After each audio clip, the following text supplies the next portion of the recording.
Chapter 10. Heathcliff visits Catherine for the last time.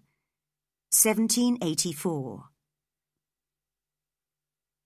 Heathcliff had given me a letter for Catherine, but I decided not to show it to her until Mr. Edgar was out of the house.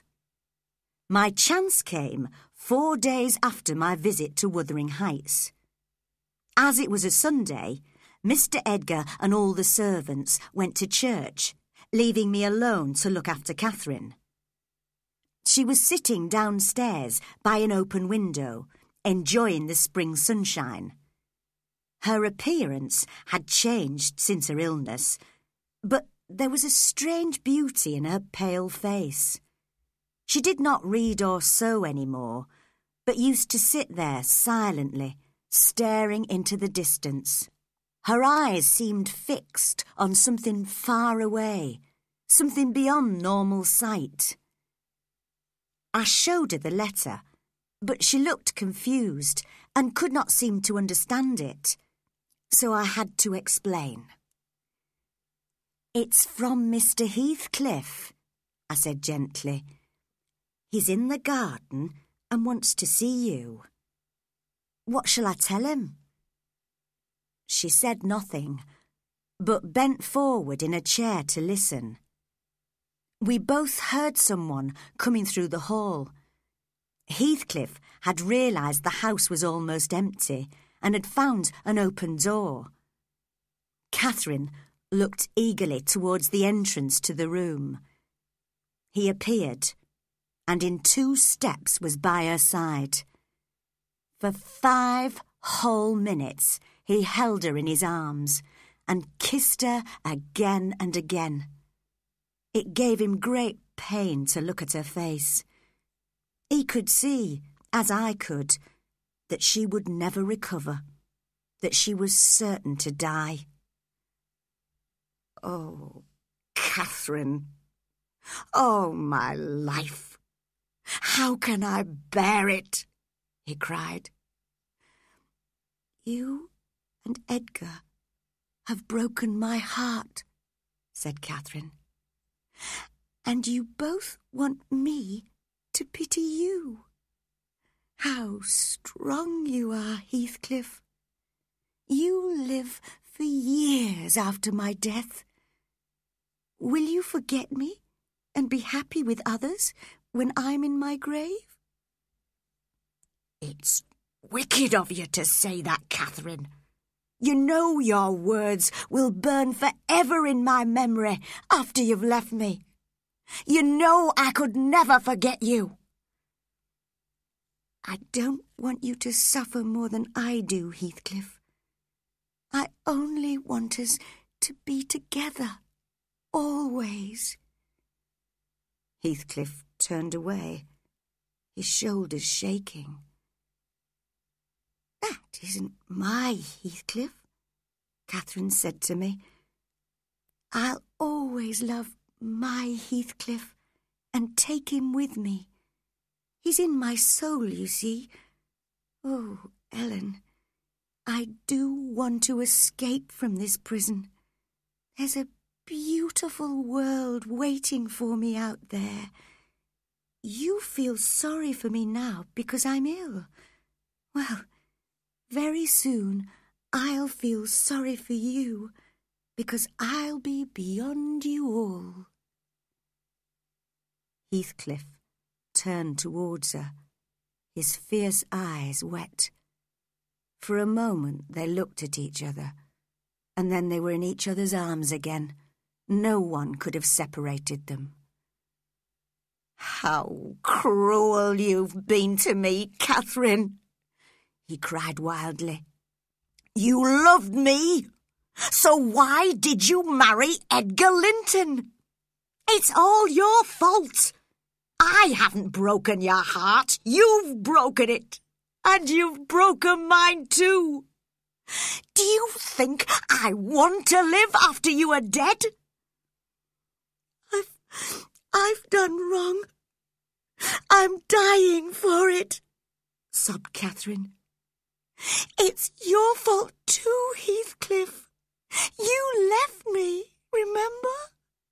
But I forgive you. Now forgive me.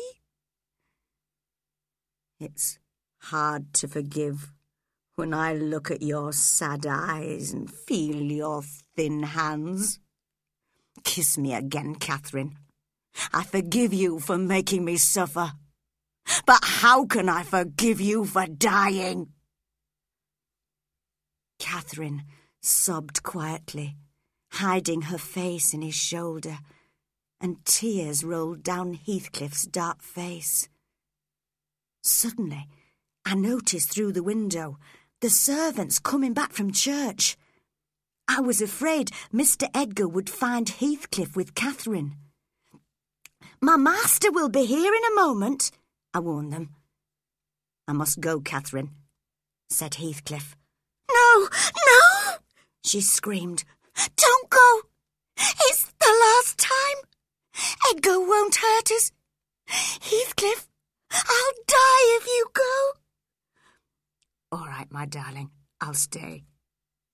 If he shot me in your arms, I'd die happy." At that moment, my master appeared at the door. When he saw Heathcliff holding his wife, he went pale with anger.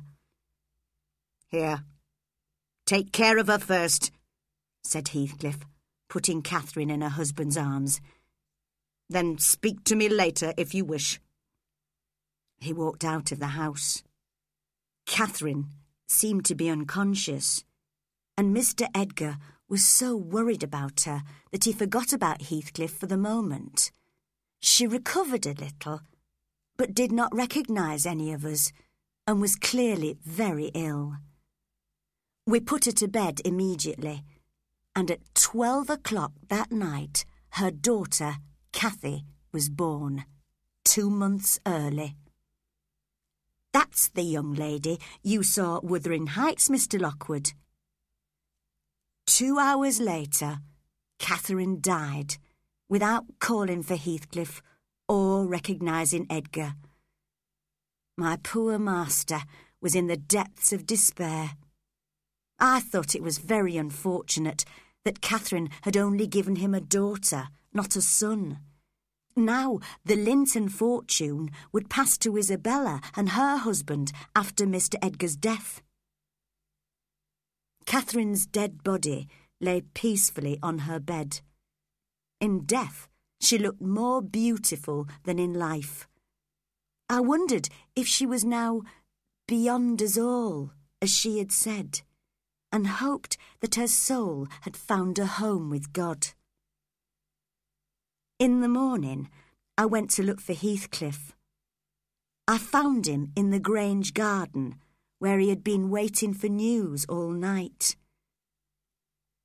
"She's dead, I know," he called to me as I came closer. "Don't cry. She doesn't need your tears. Tell me, how did—" He tried to say a name, but could not manage it.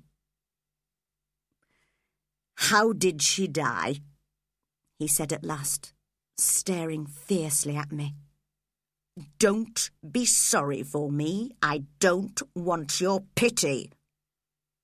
Poor creature, I thought. You have a heart just like other men, but you are too proud to show it. Aloud, I said, "She died quietly in her sleep. Her life finished in a gentle dream. I hope she wakes as calmly in the other world." "Where are you, Catherine?" he cried in despair. "Don't leave me here where I can't find you. I pray that you will never rest while I'm alive. You said I killed you. Haunt me then. Murdered people do haunt their murderers, I believe. Come back as a ghost. Drive me mad. I don't care. Oh, God, I can't bear it. I cannot live without you, my soul." He howled like a wild animal and hit his forehead several times against a tree until the wood was covered in blood.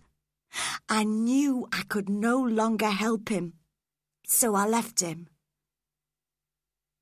Catherine was buried the following Friday. Her brother Hindley, although invited, did not come, and Isabella was not invited, so it was only Mr. Edgar and the servants who attended the ceremony. To our surprise, she was not buried in the church with the Lintons, nor with the Earnshaws. She lies in an open corner of the churchyard, where she can breathe the air from the moors. Her husband's grave is next to hers.